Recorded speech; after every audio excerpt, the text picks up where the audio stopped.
Welcome to the Arlington Street Church podcast. Founded in 1729, Arlington Street continues today as a gathering place for progressive people of faith in the greater Boston area and beyond. We are located at the corner of Arlington and Boylston Streets, across from the Public Garden in Boston, Massachusetts. Please visit ascboston.org for more information about this historic Unitarian Universalist congregation. Arlington Street Church, gathered in love and service for justice and peace. Artist and writer Jenny Odell's recent book, How to Do Nothing, begins, "Nothing is harder to do than nothing."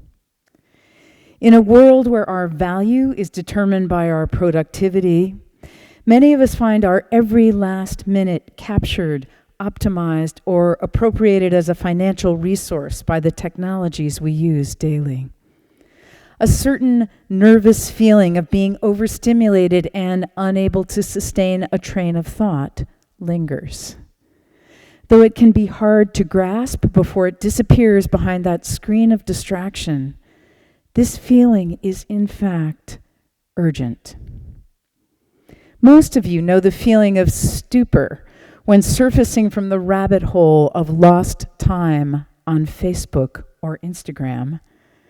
And though we may be loath to admit it, the invasive nature of social media, financially incentivized to keep us in a profitable state of anxiety, envy, and distraction. But long before social media, Hispano-Roman Stoic philosopher Seneca wrote, "Look back in memory and consider how much has robbed you of life when you were not aware of what you were losing. How much was taken up in useless sorrow, in foolish joy, in greedy desire, in the allurements of society. How little of yourself was left to you. You will perceive," he says, "that you are dying before your season." And already in 1877, long before social media, Scottish writer Robert Louis Stevenson called busyness a symptom of deficient vitality and bemoaned a sort of dead, alive, hackneyed people who are scarcely conscious of living except in the exercise of some conventional occupation. In How to Do Nothing, Jenny Odell is inviting us to simply slow down or stop. Not a weekend retreat so that we can return to work refreshed and be more productive, but rather to deeply question what we currently perceive as productive, to disengage from that which is not life-giving, and to engage with what is. And to guide that process, she asks some very important questions, including, my favorites, what would back to the land mean if we understood the land to be where we are right now? Could augmented reality simply mean putting down your phone? And when you finally do, what or who is that sitting in front of you? She is imagining for us a practice in which our attention is wrested from the assault of incoming hits, when we stop allowing our attention to be bought and sold and bring it home to the present, the gift of this very moment. As I've reflected on the how of this, I've returned to the power of giving thanks and of its deep intersection with joy. This is American poet Anne Sexton's poem, "Welcome Morning," made more beautiful by the knowledge of the poet's pitched battle with mental illness. Welcome morning. There is a joy in all.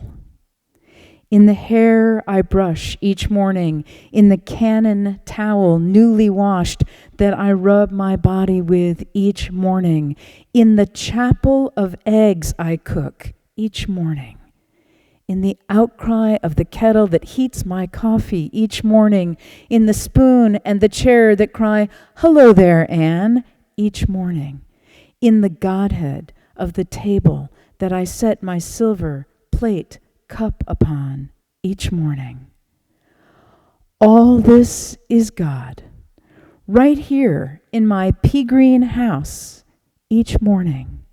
And I mean, though often forget to give thanks, to faint down by the kitchen table in a prayer of rejoicing as the holy birds at the kitchen window peck into their marriage of seeds. So while I think of it, let me paint a thank you on my palm for this God, this laughter of the morning, lest it go unspoken. The joy that isn't shared, I've heard, dies young. To give ourselves to this spiritual practice of gratitude is, by definition, to notice, to regard, to appreciate, and to feel joy. Our own Barb Seidel taught us her gratitude practice, 3 things written down at the close of the day. The additional rule for my own practice is no repeating. This past week, I got to note just once all 5 bright solar system planets in the night sky. Then I had to focus on Jupiter hanging low, and the next night, Saturn, so beautiful. And then I got curious and looked it up. On December 21st, Jupiter and Saturn will have a great conjunction, the closest they have been to one another since 1623. Gratitude calls our attention to linger, to see the details, to remember, and to anticipate joy. In the 1970s, composer and musician Pauline Oliveros taught an experimental music class at UC San Diego and developed participatory group techniques such as people listening to each other's music and improvising responses. Her goal, she said, was sound healing, bringing some inner peace to bear on the violence and upheaval of the Vietnam War. She called the technique that emerged deep listening. Listening in every possible way to everything possible to hear, no matter what you are doing. To hear, she said, is the physical means that enables perception. To listen is to give attention to what is perceived, both acoustically and psychologically. Deep listening includes attending to the sounds of daily life, of nature, of one's own thoughts, as well as musical sounds. Deep listening represents a heightened state of awareness and connects us to all there is. The goal and the reward of deep listening is this heightened sense of receptivity and a reversal of our cultural training, which teaches us to quickly analyze and judge, more than simply to observe. When we listen or look, smell, feel, or taste in this way for just a beat, time stops. In her book, Wanderlust, American writer and activist Rebecca Solnit writes of walking the labyrinth inside San Francisco's Grace Cathedral. The circuit was so absorbing, she says, I lost sight of the people nearby and hardly heard the sound of the traffic and the bells for 6 o'clock. When we practice slowing down enough to notice, to pay attention, and to give thanks, it's like a tiny vacation. We return to everyday life with our senses open and blessed. We return thankful. Baron Wormser is the former poet laureate of Maine. Let's close now with his poem, Opinion. Halfway to work, and Merriman has already told me what he thinks about the balanced budget, the Mets' lack of starting pitching, the dangers of displaced Soviet nuclear engineers, soy products, and diesel cars. I look out the window and hope I'll see a swan. I hear they're bad-tempered, but I love their necks and how they glide along so sovereignly. I never take the time to drive to a pond and spend an hour watching swans. What would happen if I heeded the admonitions of beauty? When I look over at Merriman, he's telling Driscoll that the president doesn't know what he's doing with China. China, I say out loud, but softly. I go back to the window. It started snowing.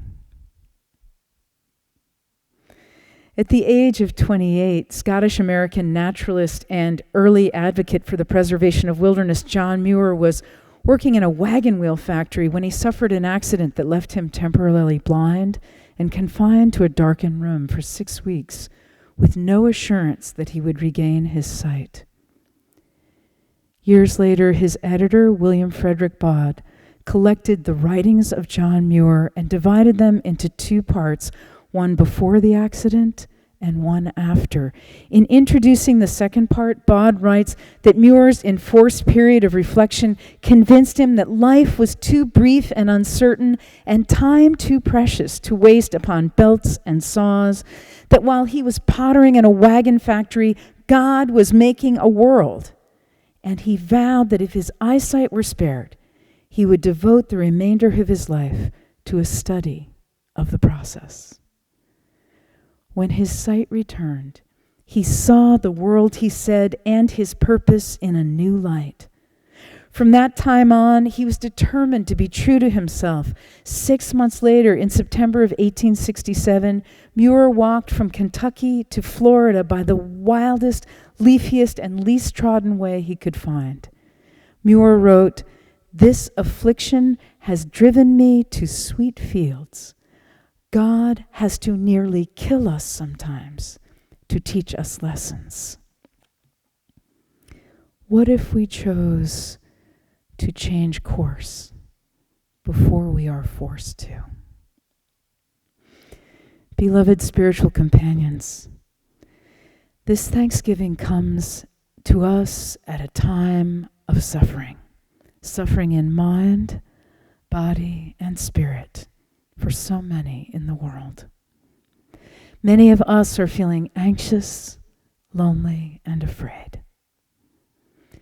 No one said that gratitude would come easily. The spiritual practice of gratitude is also an act of faith. And we will find that in the practice of giving thanks, we build the muscle of a way of seeing and being in the world, in thanks and in love. Happy Thanksgiving, beloveds. Amen.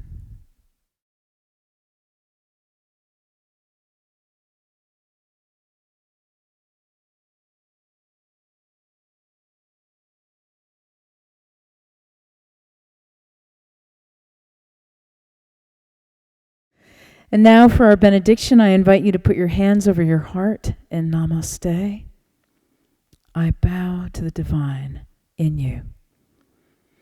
Our benediction is from American singer and songwriter Bob Franke. He calls it Thanksgiving Eve. What can we do with our days but work and hope? Let our dreams bind our work to our play. What can we do with each moment of our lives but love till we've loved it away? Let us keep this faith, beloveds, and pass it on. The service begins when the service ends. Bless your hearts. I love you. Amen. And let's sing together, Where You Go, I Will Go, Beloved.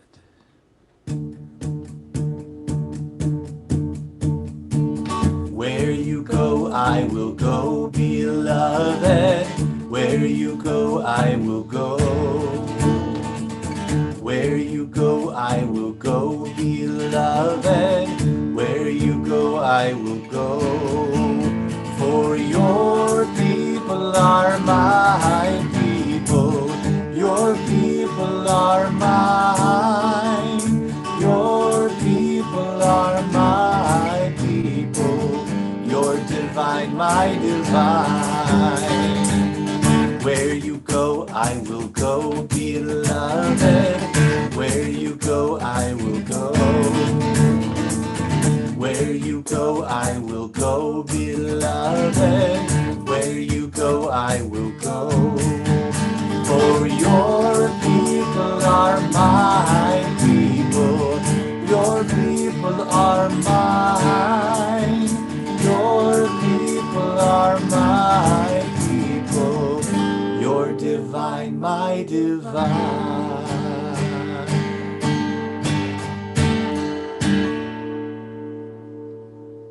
Happy Thanksgiving, everyone. Please visit ascboston.org for more information about this historic Unitarian Universalist congregation. Arlington Street Church, gathered in love and service for justice and peace.